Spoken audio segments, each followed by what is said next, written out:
শারদোৎসব উপলক্ষে রাজ্যের গণবণ্টন ব্যবস্থার অধীনে গ্রাহকদের সুজি, ময়দা ও চিনি বিনামূল্যে সরবরাহ করবে রাজ্য সরকার। শনিবার এ বিষয়ে বিস্তারিত জানান দপ্তরের মন্ত্রী সুশান্ত চৌধুরী।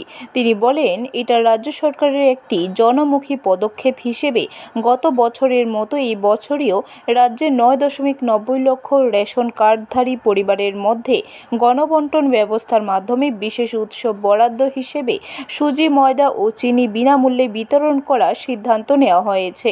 এবছর এই কর্মসূচির আওতায় প্রায় 496 মেট্রিক টন সুজি, 1982 মেট্রিক টন ময়দা এবং 990 মেট্রিক টন চিনি বিনামূল্যে বিতরণ করা হবে।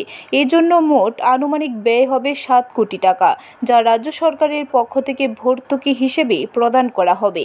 ন্যায্য মূল্যে দোকান থেকে সাধারণ মানুষ অক্টোবর মাসব্যাপী এই সমস্ত খাদ্য সামগ্রী সংগ্রহ করতে পারবেন।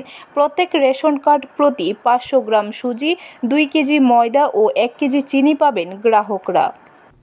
আমরা দুর্গা উৎসবের সময় সারা রাজ্যের যত রেশন কার্ড হোল্ডাররা রয়েছেন, APL, priority group, BPL, Antyodaya, প্রত্যেককে বর্তমানে 9,90,000 রেশন কার্ড হোল্ডার রয়েছেন, তাদের প্রত্যেককে আমরা 1 কেজি চিনি, 2 কেজি ময়দা এবং 500 গ্রাম সুজি বিনামূল্যে আমরা প্রদান করব। ব্যুরো রিপোর্ট, খবর ত্রিপুরা।